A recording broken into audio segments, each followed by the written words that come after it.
पदाधिकारी महोदय और हमारे अभिभावक सभी। बात दिशा और दशा की है, व्यापार मंडल की भी और व्यापारियों की भी है। पहले व्यापार मंडल की दिशा हम सही चल रहे हैं, क्योंकि पहला तो शुरुआत यही है कि सभी पदाधिकारियों को यही एक करना, क्योंकि पहला यही शुरू होता है अध्यक्ष से लेके फिर सबसे छोटे पद से बड़े पद तक सभी को एक करना, सभी का सम्मान। उसके बाद इस टीम को हर एक व्यापारी यानी दुकानदार तक पहुंचाना कि वो हमारा सदस्य बने। जब टीम वर्क होगी तो एक अकेला इंसान बहुत मुश्किल से ही आगे बढ़ता है, लेकिन टीम वर्क जब होती है तो 11 खिलाड़ी वर्ल्ड कप ले आते हैं। तो टीम वर्क होना पहली बात जरूरी है। और दशा की बात है कि हम जिंदा हैं, ये कैसे दिखाया जाए। एक छोटी सी कहानी बहुत आती है कि एक गांव में एक सांप हुआ करता था, वो सभी को काटता था। गांव वाले परेशान थे तो उस सांप को ये कहा कि मार दिया जाए। तो किसी बाबा ने कहा कि मारो नहीं, मैं उसको समझाता हूँ। तो उसने कहा कि ठीक है समझाते हैं। तो सांप को समझाया, कहा तुम अब किसी को काटना नहीं। उसे मान गया किसी तरीके से। पहने हुए घुमा रहे हैं, कुछ नहीं कर रहे हैं। उसकी हालत बहुत दयनीय हो गई सांप की।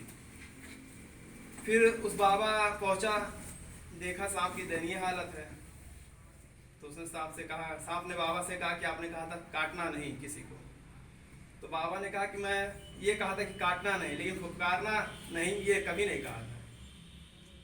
तो मतलब डर बनाए रखना है, मारे या ना मारे, लेकिन काटे ना काटे, लेकिन फुफकार की कम से कम अपने पहचान बनाए कि मैं सांप हूँ, मैं व्यापारी हूँ, तो मुझे जिंदा रहने की अपनी दिखाए रहे। किसी को हमको मारना नहीं है, किसी को ट्रांसफर नहीं कराना, किसी की पद नहीं छीनना या किसी को बदनाम नहीं करना है, लेकिन हमें अपनी ताकत को दिखाना कि हम व्यापारी हैं और हम कुछ कर सकते हैं, करें या ना करें। तो पहले तो संगठन मजबूत हो रहा है और पदाधिकारी बैठे हुए हैं, कुछ लोग कमी है, कुछ लोग नहीं आए हैं। मैं खुद ही दुकान से आया और लेट आया। तो अब व्यापारियों के लिए तो एक ट्रेडिशनल शॉपिंग और ऑनलाइन शॉपिंग दोनों जरूरी है। एक व्हाट्सएप की मजाक चलता है कि पति दुकान में माता जी का मतलब पूजन कर रहा है कि कस्टमर आए और पत्नी घर पे ऑनलाइन शॉपिंग कर रही है। अच्छा, दूसरे जगह तो यहाँ पे कम उम्र में अनुभव है। तो मैं ऐप का समर्थन करता हूँ, नहीं मोड़ता समर्थन नहीं। मैं तो 40-60 तो चल ही रहा है। नहीं 40-60 कोई बात नहीं, इसमें तैयारी की कोई जरूरत नहीं है।